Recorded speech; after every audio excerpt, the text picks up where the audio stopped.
India आज भी अपनी मेजॉरिटी एनर्जी डिमांड के लिए कोल पे डिपेंडेंट है और देश का 80% कोयला कोल इंडिया ही प्रोड्यूस करता है। अब क्या इस कंपनी को रिन्यूएबल एनर्जी से खतरा है एंड इसका फ्यूचर आउटलुक कैसा है? चलिए ये समझते हैं। क्या हालचाल इन्वेस्टर्स, मेरा नाम है गोरक्ष और मैं हूँ एक स्टॉक मार्केट एनालिस्ट और आप देखना शुरू कर चुके हैं कोल इंडिया का स्टॉक एनालिसिस।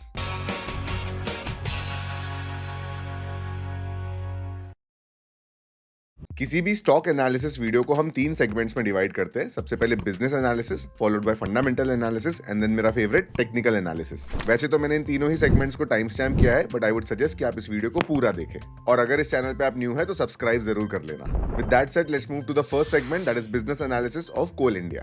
कोल इंडिया एक CPSE है under ministry of coal, that is run by government of India and इस कंपनी का 63% ओनरशिप भी गवर्नमेंट ऑफ इंडिया का ही है। कोल इंडिया के पास में टोटल 11 सब्सिडरीज है जिसका टोटल ओनरशिप उसके खुद के पास है। CIL 84 माइनिंग एरियाज में ऑपरेट करता है, that is spread across 8 states and total इनके पास 313 माइंस है, 131 अंडरग्राउंड, 168 ओवरकास्ट और बाकी बचे मिक्स ऑफ बोथ। अब देखिए, इंडिया एक एनर्जी हंग्री कंट्री है। What does this mean? India में एनर्जी का कंजम्पशन जो है वो समय के साथ सिर्फ और सिर्फ इंक्रीज होने वाला है। तो कोई भी तरीके से इंडिया बिजली बनाए, net demand of the energy is only gonna go up. तो कोल इंडिया को जब हम डिस्कस करते हैं तो ये एक non renewable source of energy में आता है। बेसिकली एक फॉसिल फ्यूल से एनर्जी बन रही है यहाँ पे। जनरली इसमें क्या होता है कि आप किसी माइन से, जो कि एक नेचुरल रिसोर्स होता है, आपको कोल की माइन बेसिकली आइडेंटिफाई करते हो आप, उसमें फिर आप माइनिंग स्टार्ट करते हो। बेसिकली आप एक पहाड़ को स्कूप आउट करते हो और जो आपके पास सब्सटेंस बचता है ये होता है आपका नेचुरल कोल। अब ये कोल कंबस्टन के लिए बहुत ब्यूटीफुल होता है बिकॉज ये बहुत अच्छी एफिशिएंसी से बर्न होता है compare to wood and other conventional sources. तो ऐसे में हम लोग इस कोल को बर्न करते हैं, थर्मल एनर्जी प्रोड्यूस करते हैं, बेसिकली पानी को भाप में कन्वर्ट करते हैं, टर्बाइंस को घुमाते हैं, मैग्नेट्स को रोटेट करते हैं। This is how general electricity is made. As of today India का मेजॉरिटी इलेक्ट्रिसिटी शेयर जो है वो कोल सेगमेंट से ही आता है। तो आप कोल इंडिया को बहुत लाइटली नहीं ले सकते हो। In fact in most of the cases the electricity that you guys are consuming comes from coal India का ही coal. So let me come back to the point जहां मैं कह रहा था कि India is an energy hungry country. So इस देश में ना हमें ओवरऑल एनर्जी का डिमांड जो है और एनर्जी का सप्लाई जो है, उन दोनों ही चीज को इंक्रीज करना है। सो व्हेन वी से कि एनर्जी के सप्लाई को इंक्रीज करना है, so both coal and renewable sources of energy needs to work together. दोनों का ही एनर्जी प्रोडक्शन कैपेसिटी इंक्रीज होना चाहिए। None of the companies is actually planning और none of the segments is actually planning कि भाई हम एक को कम करके दूसरे को बढ़ाते हैं। दोनों ही सेगमेंट के ऊपर में अच्छा एम्फोसिस किया जा रहा है by the government of India itself and by the private players also. तो अगर आपके मन में ये सवाल आता है कि भाई रिन्यूएबल एनर्जी कल को चल के कोल इंडिया को रिप्लेस कर लेगी क्या, तो the answer is quite no. At this stage current scenario में आने वाले 5 से 10 साल तक के कोल इंडिया कहीं नहीं जाने वाला है। इनफैक्ट द कोल के प्रोडक्शन कैपेसिटी एक्सपांशन का प्लान है, जो कि मैं आपको थोड़ी देर में डेटा शो करता हूं। बट इतना याद रखिए कि कोल का डिमांड विद टाइम इंक्रीज हो रहा है। कोल इंडिया सिर्फ इंडिया में ऑपरेट नहीं करता है, वो इंडिया के बाहर भी ऑपरेट करता है। सो मान लीजिए कि इंडिया इस एफिशिएंसी लेवल पे पहुंच भी जाए कि पूरी एनर्जी रिन्यूएबल सोर्सेस से आ रही है, तो भी अदर कंट्रीज को भी कोल का रिक्वायरमेंट होगा। एंड कोल इंडिया का एक नेचुरल रिसोर्स है जो अबंडेंस में है हमारे पास में, तो हम वैसे भी कोल माइनिंग बंद नहीं करने वाले हैं। And Coal India works in this segment itself. Coal mining करता है और खुद या तो इंडिया एनर्जी कंजम्पशन के लिए बेच देता है या फिर बाहर एक्सपोर्ट कर देता है। अब आप मेरे स्क्रीन पे इस डेटा को देखिए। कोल इंडिया के पास में नियर मोनोपोली है। मैं आपको जैसे बता रहा था कि ओवरऑल कोल कंजम्पशन के एंड प्रोडक्शन के कैपेसिटी प्लान को रिड्यूस करने का कोई भी अभी ऐसा फोरकास्टिंग नहीं है। तो यही चीज का मैं आपको डेटा भी शो कर देता हूं। देखिए, लास्ट 2 फाइनेंशियल ईयर में, इनफैक्ट जो भी चल रहा है अंटिल टुडे एंड जो लास्ट पिछला फाइनेंशियल ईयर कंप्लीट हुआ, तब 774 मिलियन टन कोल का प्रोडक्शन हुआ और इस साल ऑलरेडी 290 मिलियन टन का कोल प्रोडक्शन हो चुका है। अब इसी चीज को अगले साल के लिए कैसे प्लान आउट किया गया है, फाइनेंशियल ईयर 25 में टोटल 830 मिलियन टन कोल को प्रोड्यूस किया जाएगा और 26 में 1000 मिलियन टन। कहने का मतलब यह है कि कोल कैपेसिटी को बिल्कुल भी, आप स्टैटिस्टिकली भी देख सकते हो, कोल कैपेसिटी को कोई भी ऐसा नहीं कह रहा है कि हमें कम करना है।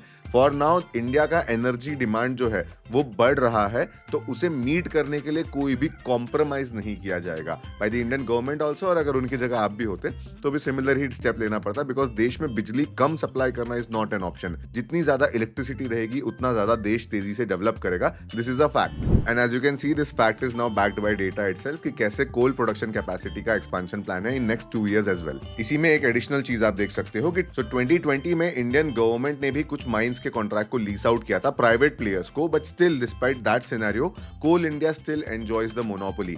आज के तारीख में देश का 80% कोयला यही कंपनी बनाती है, तो आप इसे as I said earlier also हल्के में बिल्कुल नहीं ले सकते हो। This company is actually fulfilling the energy demand of our country. I hope आपको कोल इंडिया के बिजनेस के बारे में थोड़ा सा आइडिया लगा होगा कि लॉन्ग स्टोरी शॉर्ट ये कैसा बिजनेस करती है। With that knowledge now let's move to the fundamental analysis of this stock coal India. So as you know मैं fundamental analysis and valuation analysis के लिए screener.in को यूज करता हूं। सो आप देख सकते हो स्क्रीन पे कोल इंडिया का स्टॉक अभी ओपन है।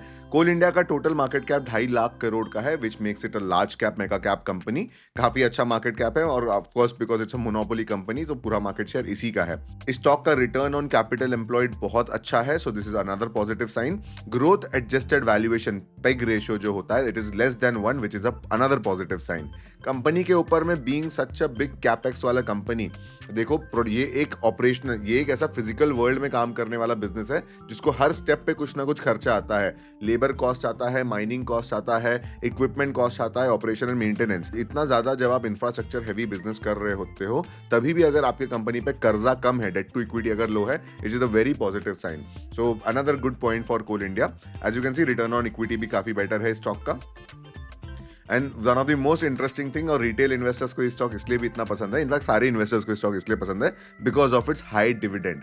लगभग साल का 20-22 रुपए का डिविडेंड देता है पर शेयर, विच इज फिनोमिनल। तो 6% dividend yield is not a joke, ये बहुत अच्छा एक बिजनेस होता है। गवर्नमेंट ऑफ इंडिया जो मेजोरिटी स्टेक ओन करती है, देखिए मैं आपको दिखाता हूँ। आप अगर देखोगे तो मिनिस्ट्री ऑफ कोल जो है इसको as we discuss right, ministry of coal most of the portion of the company को ओन करती है। सो मिनिस्ट्री ऑफ कोल को जब जब ये कंपनी डिविडेंड देती है तो सोचो कितना रेवेन्यू आता होगा, राइट। सो सरकार को कितना ज्यादा रेवेन्यू कंट्रीब्यूशन जाता है from this company itself. Of course इसमें टैक्स वगैरह भी होता है, तो चलो थोड़ा प्रॉफिट एंड लॉस भी देख लेते हैं। सो प्रॉफिट एंड लॉस पे आप अगर देखोगे the companies overall revenue, overall sales has gone up. पिछले कुछ क्वार्टर्स में थोड़ा सा हिकअप आया है, but this is completely normal. इतना बड़ा कंपनी है तो छोटे मोटे fluctuations are completely acceptable. So, but in long run, as you can see, company का जो सेल्स ग्रोथ है, it is looking fine. Operational profit margin is very good, 34% का ऑपरेशनल प्रॉफिट मार्जिन है यहाँ पे। कंपनी का नेट प्रॉफिट आप देखिए 36,000 करोड़, 36,000 करोड़ का नेट प्रॉफिट है। और कंपनी का इंटरेस्ट पेमेंट जो ब्याज है, जैसे कि हमने जाना था कि कंपनी बहुत ज्यादा डेट नहीं है कंपनी पे, that is not even 1,000 crore. So company बहुत इजीली इतने लोन को पे ऑफ कर सकती है। कंपनी के पास में इनफ पैसा है इस इंटरेस्ट को पे करने के लिए। अनदर गुड फंडामेंटल साइन हो भैया। नाउ सी, छोटी सी दिक्कत इसमें यह है कि अगेन पिछले 3 साल का सेल्स ग्रोथ जो है वो ओके है, बट इस साल जो ट्रेडिंग 12 मंथ है, लास्ट 12 मंथ्स में ये ग्रोथ थोड़ा स्लो डाउन हुआ है। मार्केट फैक्टर्स की वजह से ये सारी चीजें हुई है, but still in long run I believe the company has enough potential to take care of this. Overall fundamentally speaking the company is good enough. इसका छोटा सा वैल्यूएशन एनालिसिस भी कर लेते हैं। यहीं पे एक प्रॉब्लम है जो मैंने आइडेंटिफाई किया था, on any valuation metric the stock is not under valued और फेयरली वैल्यूड। अब ये दिक्कत होती है क्योंकि जैसे स्टॉक फंडामेंटली बहुत अच्छा है बट वैल्यूएशन वाइज अभी अंडर वैल्यूड नहीं है। तो यहाँ पे एक इन्वेस्टर्स को जो है ना अपना इमोशंस को कंट्रोल करना पड़ता है, क्योंकि the ideal approach to stock market is कि अच्छी चीजों को सस्ते दाम पे खरीदो। व्हाट डज सस्ता दाम मीन? जब वो अंडर वैल्यूड होती है। तो for now what you can see is कि coal India is not under valued on any time frame.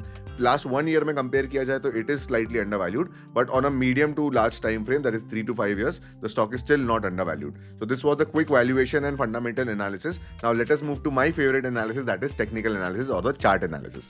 By the way, before we move into technical analysis, मैं आपको अपने 6 check कोर्स के बारे में बताना चाहूंगा। अगर आप खुद अपने लेवल पे एक स्टॉक का एनालिसिस करना चाहते हैं तो आप 6 check कोर्स को जरूर कंसिडर कीजिए। इस कोर्स में मैं आपको 6 डिफरेंट एनालिसिस सिखाता हूं और इन्हीं 6 एनालिसिस के बेसिस पे हम किसी स्टॉक का बाय या सेल डिसीजन लेते हैं। मान लीजिए किसी स्टॉक का स्कोर 4 या उससे ऊपर आता है तो हम उसे परचेस करते हैं, अदरवाइज हम उसे अवॉइड करते हैं। इस कोर्स का फीडबैक बहुत पावरफुल है, मैं आपको काफी समय से ये शो कर रहा हूं। तो अगर आपको जेन्युइनली स्टॉक मार्केट एजुकेशन पे इंटरेस्ट है तो इस कोर्स को जरूर कंसिडर कीजिएगा। वैसे तो ये कोर्स 2500 रुपीज का है, बट यूज कीजिए कूपन कोड लर्न और पाए इंस्टेंट 500 रुपीज डिस्काउंट। चलिए वीडियो पे वापस आते हैं। So let's start the technical analysis of coal India. As you can see on the screen कि ये स्टॉक जो है करंटली एक डाउन ट्रेंड में है। डाउन ट्रेंड का मतलब क्या होता है? जब स्टॉक अपने प्रीवियस लोज को तोड़े जाता है। देखिए स्टॉक यहां से गिर के इस लेवल पे आया, फिर से इस लेवल को तोड़ दिया, मतलब स्टॉक का प्राइस यहाँ पे वीक था, फिर प्राइस एक्शन यहाँ पे वीक था। फिर से स्टॉक ने जितने भी लोज बनाया है वो सारे लोज को तोड़ते आया है। सो राइट नाउ अगर लास्ट 4 वीक से आप देखोगे तो ये स्टॉक अभी कंसोलिडेशन में है, बेसिकली साइडवेज मूव कर रहा है। कोई ट्रेंड नहीं आया है ये स्टॉक में, which is a positive sign, क्योंकि एटलीस्ट स्टॉक एक डाउन ट्रेंड में तो नहीं है। बट ये प्राइस लेवल जो होता है, जो मैंने स्क्रीन पे मार्क किया, ये बहुत इंपॉर्टेंट हो जाता है। अब ये तो था एक शॉर्ट टर्म टेक्निकल एनालिसिस, लेकिन इससे ज्यादा इंटरेस्टिंग चीज इसके लॉन्ग टर्म चार्ट पे आती है, अगर मैं मंथली टाइम फ्रेम पे इस चार्ट को चेंज करूं तो आपको एक बहुत इंटरेस्टिंग चीज देखने मिलेगी स्टॉक में। Can you see this? ये एक बहुत ही बढ़िया टेक्निकल पैटर्न है। इस टेक्निकल पैटर्न को राउंडिंग बॉटम पैटर्न कहते हैं। बेसिकली होता क्या है, कोई कंपनी अपनी अर्निंग्स यहाँ तक लेके आती है इस ड्यूरेशन पे, और उसका एक स्टॉक प्राइस होता है जो कि आप देख सकते हो 400 रुपए का कुछ प्राइस है यहाँ पे। फिर वहां पे इन्वेस्टर्स सोचते हैं कि नहीं ये स्टॉक ओवर वैल्यूड हो गया है, फिर उसको गिरा देते हैं। फिर से स्टॉक जब इस लेवल पे पहुंचता है तो वो फिर से कंपेयर करते हैं कि भाई अर्निंग्स में कुछ इंप्रूवमेंट आया क्या। अगर इंप्रूवमेंट आया होता है तो ब्रेकआउट आ जाता है, अदरवाइज फिर से स्टॉक को गिरा दिया जाता है। एंड सिमिलरली देखो, जब इतने साल बाद 2011 से लेकर अब 2024 तक के हम आ चुके हैं और स्टॉक प्राइस जो है वो सिमिलर लेवल पे ट्रेड कर रहा है। अगर आप चेक करेंगे विद इन दिस ड्यूरेशन क्या इस कंपनी के सेल्स एंड रेवेन्यू इंक्रीज हुए हैं। अब देखो 2011 का डेटा मेरे पास नहीं है, बट अगर आप 13-14 से देखोगे तो yes the cells have doubled. क्या प्रॉफिट डबल हुआ ये भी देख लेते हैं। अर्निंग पर शेयर जो कहीं 27-23 वगैरह का हुआ करता था, and it has clearly doubled, right? So definitely the stock की earnings with time has improved and hence stock ने एक ब्रेकआउट दिया। राइट नाउ देखो, ये जो प्राइस एक्शन लेवल अभी स्क्रीन पे दिख रहा है ना, ये राउंडिंग बॉटम का ब्रेकआउट प्लस रीटेस्ट है। कायदे से यहां से अगर एक बुलिश रिवर्सल आता है तो ये स्टॉक बहुत अच्छे रिटर्न्स देने की पोटेंशियल रखता है। अब ये स्टॉक वहां तक पहुंचेगा या नहीं पहुंचेगा ये जेन्युइनली कोई नहीं बता सकता है। ऐसे केस पे ही तो आपको ट्रेडिंग सीखनी होती है, राइट? एक छोटी सी चीज मैं आपको बता देता हूं कि ऐसे में टारगेट कैसे कैलकुलेट करते हैं। जब भी आपको ऐसा long term consolidation breakout pattern दिखे, ये याद रखिए डेली टाइम फ्रेम पे 2-3 महीने के ब्रेकआउट को लॉन्ग टर्म नहीं कंसिडर किया जाता है। कम से कम 3-4 साल का ब्रेकआउट होना चाहिए। जैसे इस साल में मोर देन अ डेकेड का ब्रेकआउट है, राइट? तो देखिए ऐसे में पूरा राउंडिंग बॉटम कैसे मेजर करते हैं, टारगेट कैसे मेजर करते हैं। ये जो लो है, जो लोएस्ट ट्रेडेड प्राइस है, यहां से लेके आप डेप्थ ऑफ कंसोलिडेशन मेजर करते हो। बेसिकली जो हाईएस्ट ट्रेडेड प्राइस था बिफोर द ब्रेकआउट, देखो ये ब्रेकआउट के पहले का जो हाईएस्ट ट्रेडेड प्राइस था वो ये था, राइट? तो ये आपका डेप्थ आपने मेजर किया, इसको इन्फोलाइन टूल की मदद से करते हैं। ये भी प्राइस एक्शन का पार्ट होता है। एंड देन फाइनली आप इसको ऊपर प्लेस कर दोगे एंड ये रहता है आपका लॉन्ग टर्म टारगेट। अब देखिए स्क्रीन पे कभी भी आपको 50-60% टारगेट अगर दिखता है ना किसी भी स्टॉक का पोटेंशियल, तो ये चीज समझ लीजिए कि ये एक दिन, एक महीना, 2 महीने में नहीं आएगा। It will take 1 or 2 years to get here. तो लॉन्ग टर्म के लिए अच्छा स्टॉक बोला जाता है, राइट? तो इस ड्यूरेशन में आप डिविडेंड्स को एंजॉय करते करते इक्विटी एप्रिसिएशन का टारगेट रखते हो। This is the psychology that you need to keep while investing in a PSE stock, right? तो ये है इसका टेक्निकल पैटर्न। ये तो हमने एक ऑप्टिमिस्टिक व्यू देखा, जरूरी नहीं है कि ये स्टॉक अभी बुलिश ही बुलिश मेंटेन रहेगा। तो छोटे टाइम फ्रेम पे देखिए ऑलरेडी जो 400 का लेवल है ना, it is a very crucial level. If the stock breaks this level तो वैसे भी इसका थोड़ा प्राइस एक्शन खराब सा हो जाएगा। वो तो हमें समय ही बताएगा कि इसे कैसे ऑपरेट करना है। बट फॉर नाउ एक लॉन्ग टर्म इन्वेस्टर्स के लिए के पर्सपेक्टिव से देखा जाए तो ये स्टॉक का जो टेक्निकल पैटर्न है it is quite nice. But फिलहाल जो है स्टॉक का ट्रेंड बेरिश है। आई डू नॉट सजेस्ट कि भाई ऐसे टाइम पे आप कोई भी स्टॉक को परचेस कर लिया करो। आप एक बुलिश रिवर्सल का वेट जरूर कर सकते हो। If I end up taking a position in this stock, then I will update it on my free Telegram channel, जिसका भी लिंक मैंने बायो में दे रखा हुआ है। एंड बाय द वे, अगर आप ये सारी टेक्निकल चीजें सीखना चाहते हो तो मैं प्राइस एक्शन भी पढ़ाता हूँ, उसका भी लिंक मैंने बायो में दे रखा है। So these are few important levels in coal India का स्टॉक। अभी देखिए अगर एक स्विंग ट्रेडर यहाँ पे एक बुलिश रिवर्सल आइडेंटिफाई कर पाता है तो उनके लिए एक नॉर्मल 20-30% का जो स्विंग होता है, जनरली स्विंग ट्रेडर का जो टारगेट होता है, it is completely visible. But अगर आप एक लॉन्ग टर्म इन्वेस्टर है तो आई हैव शोन यू कि how to calculate the long term target as well. I hope आपको इस वीडियो से इस स्टॉक के बारे में थोड़ा सा इंसाइट मिला होगा, कुछ क्लैरिटी जरूर मिली होगी आपको इस स्टॉक के बारे में। देखिए ये किसी भी तरह की बाइंग या सेलिंग रिकमेंडेशन नहीं है। मैं आपको इस स्टॉक के एग्जांपल से स्टॉक एनालिसिस सिखाना चाहता हूं। पर्सनली क्या मैंने खुद ने इस स्टॉक में पैसे लगाए हैं, क्या मुझे कोई ये स्टॉक को प्रमोट करने के लिए पैसे दे रहा है, इनमें से कोई चीज का इंफॉर्मेशन आपके पास नहीं है। अगर आपको एनालिसिस लॉजिकल लगा है तो आपको डिसीजन लेने में कोई हेल्प होती होगी। That is the objective of this video. चलिए विद दैट सेड, मैं डिस्क्लेमर के डर से ज्यादा और बहना नहीं चाहता हूं। आई होप आपको ये वीडियो पसंद आया होगा। डिस्क्रिप्शन से 6 चेक कोर्स के लिंक को जरूर कंसिडर करना। Until then I will see you in the next one.